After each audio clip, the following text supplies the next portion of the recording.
Netaji Subhash open ইউনিভার্সিটির PG first year এবং PG second year আপনারা অলরেডি জেনে গেছেন যে আপনাদের অ্যাসাইনমেন্ট সাবমিশন স্লিপের নোটিশ কিন্তু ইউনিভার্সিটি অফিসিয়াল নোটিশের মাধ্যমে জানিয়ে দিয়েছে। তো আজকে এই ভিডিওর মাধ্যমে আমরা জানব আপনাদের অ্যাসাইনমেন্ট পরীক্ষা কবে হতে পারে। এটা সম্পূর্ণ একটা প্রেডিকশন ভিডিও, ডিটেল অ্যানালাইসিস করব এবং তার মাধ্যমে আপনারা বিস্তারিতভাবে জানতে পারবেন।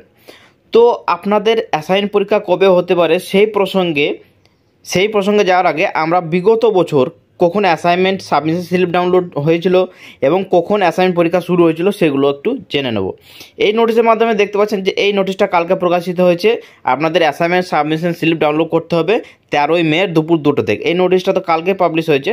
তো আমরা আগের বছর অর্থাৎ পিজি স্টুডেন্টদের আগের বছর যখন অ্যাসাইনমেন্ট পরীক্ষা হলো তার আগে যে অ্যাসাইনমেন্ট সাবমিশন স্লিপ ডাউনলোড করতে বলেছিল, তো সেই অ্যাসাইনমেন্ট সাবমিশন স্লিপ কবে থেকে ডাউনলোড করতে হয়েছিল বিগত বছরে আপনাদের 5 ডিসেম্বর 2022 দুপুর 2টো থেকে অ্যাসাইনমেন্ট সাবমিশন স্লিপ ডাউনলোড করতে বলা হয়েছিল বিগত বছরের জন্য আমি এগুলো বলছি। তো 5 ডিসেম্বর আপনাদের অ্যাসাইনমেন্ট সাবমিশন স্লিপ ডাউনলোডের জন্য 5 ডিসেম্বর 2022 থেকে অ্যাসাইনমেন্ট সাবমিশন স্লিপ ডাউনলোড করতে শুরু হয়েছিল। এবার 5 ডিসেম্বরের পরে ডাউনলোড যখন শুরু হলো তার কতদিন পরে আপনাদের অ্যাসাইনমেন্ট পরীক্ষা হয়েছিল বিগত বছরে 5 December assignment submission slip download হয়েছিল এবং তারপরে অ্যাসাইনমেন্ট পরীক্ষা শুরু হয়েছিল 28শে ডিসেম্বর দুপুর 2টো থেকে 4 জানুয়ারি দুপুর 2টো, অর্থাৎ এক সপ্তাহ সময় দেয় অ্যাসাইনমেন্ট পরীক্ষার জন্য। তো সেই এক সপ্তাহ সময়ের মধ্যেই আপনাদের অ্যাসাইনমেন্ট পরীক্ষা সাবমিট করতে হবে। অর্থাৎ আগে যে অ্যাসাইনমেন্ট সাবমিশন স্লিপ ডাউনলোড করতে বলেছিল সেটা 5 ডিসেম্বর আর আপনাদের অ্যাসাইনমেন্ট পরীক্ষা শুরু হয়েছিল 28শে ডিসেম্বর। অর্থাৎ যে ব্যবধানটা হচ্ছে সেটা হচ্ছে 23 দিনের বা 22 দিনের একটা ব্যবধান। অর্থাৎ 22 দিন পরে আপনাদের অ্যাসাইনমেন্ট পরীক্ষা শুরু হয়েছিল। অ্যাসাইনমেন্ট সাবমিশন স্লিপ ডাউনলোডের পর থেকে 22 দিন পরে আপনাদের অ্যাসাইনমেন্ট শুরু হয়েছিল। এটা বললাম পিজি স্টুডেন্টদের জন্য। এবার যদি আমি গ্র্যাজুয়েশন স্টুডেন্টদের জন্য বলি, অর্থাৎ ইউজি এবং বিডিপি স্টুডেন্টদের অ্যাসাইনমেন্ট সাবমিশন স্লিপ ডাউনলোড হয়েছিল 2023 সালের 31শে জুলাই। 31শে জুলাই ইউজি বিডিপি অর্থাৎ গ্র্যাজুয়েশন স্টুডেন্টদের 31শে জুলাই থেকে অ্যাসাইনমেন্ট সাবমিশন স্লিপ ডাউনলোড করতে শুরু হয়েছিল এবং 31শে জুলাইয়ের পর আপনাদের অ্যাসাইনমেন্ট পরীক্ষা শুরু হয়েছিল 26শে আগস্ট থেকে 2 সেপ্টেম্বর, অর্থাৎ এক সপ্তাহ সময় এখানেও কিন্তু দেওয়া হয়েছিল।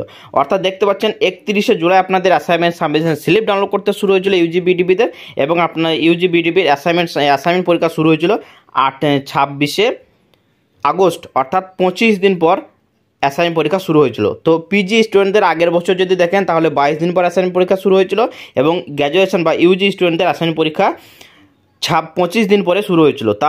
তাহলে আপনারা বুঝতে পারছেন যে আপনাদেরও কিন্তু অ্যাসাইনমেন্ট সাবমিশন স্লিপ ডাউনলোড হচ্ছে 13ই মে, অর্থাৎ মোটামুটি যদি ধরেন 20 থেকে 25 দিন পর আপনাদেরও কিন্তু অ্যাসাইনমেন্ট পরীক্ষা শুরু হওয়ার সম্ভাবনা সব থেকে বেশি। তো আপনাদের কিন্তু অ্যাসাইনমেন্ট সাবমিশন স্লিপ ডাউনলোড হচ্ছে 13ই মে থেকে, তার 20 দিন বা 25 দিনের মধ্যে যদি শুরু হয় অ্যাসাইনমেন্ট পরীক্ষা তাহলে আপনাদের 3 জুন থেকে 7 জুনের মধ্যে কিন্তু আপনাদের অ্যাসাইনমেন্ট পরীক্ষা শুরু হয়ে যাবে। এবং এটাও বলে রাখি, আপনাদের যখন অ্যাসাইনমেন্ট পরীক্ষা শুরু হবে তার এক সপ্তাহ আগে জানিয়ে দেবেন নোটিশ দিয়ে যে আপনাদের কবে থেকে অ্যাসাইনমেন্ট পরীক্ষা শুরু হচ্ছে। 2টো ডেট বলবো, সেই 2টো ডেটের মধ্যে আপনাদের অ্যাসাইনমেন্ট পরীক্ষা হওয়ার সম্ভাবনা সব থেকে বেশি। জুনের একদম ফার্স্ট উইক 1 তারিখ থেকে 7 তারিখের মধ্যে আপনাদের অ্যাসাইনমেন্ট পরীক্ষা শুরু হবে, অথবা যেহেতু আপনাদের সময় অনেকটা পিছিয়ে গেছে, অনেকটা লেট করে ফেলেছে, সেই জন্য হয়তো 20 তারিখ থেকেও কিন্তু আপনাদের অ্যাসাইনমেন্ট পরীক্ষা শুরু হতে পারে। অর্থাৎ 20 মে থেকে অ্যাসাইনমেন্ট পরীক্ষা শুরু হবে, যেটা চান্স সব থেকে কম, এবং সব থেকে বেশি চান্স আপনাদের অ্যাসাইনমেন্ট পরীক্ষা শুরু হওয়ার জুনের একদম ফার্স্ট উইক, অর্থাৎ জুনের 1 তারিখ থেকে 7 তারিখের মধ্যে। তো বলে দিলাম যে আপনাদের অ্যাসাইনমেন্ট পরীক্ষা কবে হতে পারে। সময় খুবই কম আছে, আপনারা প্র্যাকটিস করুন। অ্যাসাইনমেন্টের সমস্ত কিন্তু কোশ্চেন এমসিকিউ হয়, সমস্ত এমসিকিউ কোশ্চেনগুলো প্র্যাকটিস করুন এবং ফাইনাল পরীক্ষার জন্য পড়াশোনা শুরু করে দিন। যারা আমাদের এখান থেকে অ্যাসাইনমেন্টে অ্যান্সারপত্র নেবেন বলে ভাবছেন, আমাদের এখানে কিন্তু অ্যাসাইনমেন্টে অ্যান্সারপত্র নেওয়ার জন্য বুকিং অলরেডি শুরু হয়ে গেছে। যারা বুকিং করতে ইচ্ছুক তারা বুকিং করে নিতে পারেন। তো আপনারা পিজি সমস্ত বিষয়ে 90% কমন নোট সাজেশন এবং 100% কমন অ্যাসাইনমেন্টে অ্যান্সার পেতে আমাদের এসআর ইনস্টিটিউটে যোগাযোগ করতে পারেন। এসআর ইনস্টিটিউটের নাম্বার এই ভিডিওর ডিসক্রিপশন বক্সে দেওয়া আছে এবং স্ক্রিনের মধ্যে যে নাম্বারটা দেওয়া আছে সেই নাম্বারে কল অথবা হোয়াটসঅ্যাপ করে সমস্ত ডিটেলস জেনে নিতে পারবেন। এছাড়াও যদি আপনাদের কোনো কিছু জানতে ইচ্ছা হয় বা সমস্যা হয়ে থাকে তাহলে কিন্তু আমাদের সঙ্গে সরাসরি হোয়াটসঅ্যাপে বা কলে যোগাযোগ করে নিতে পারেন। ধন্যবাদ।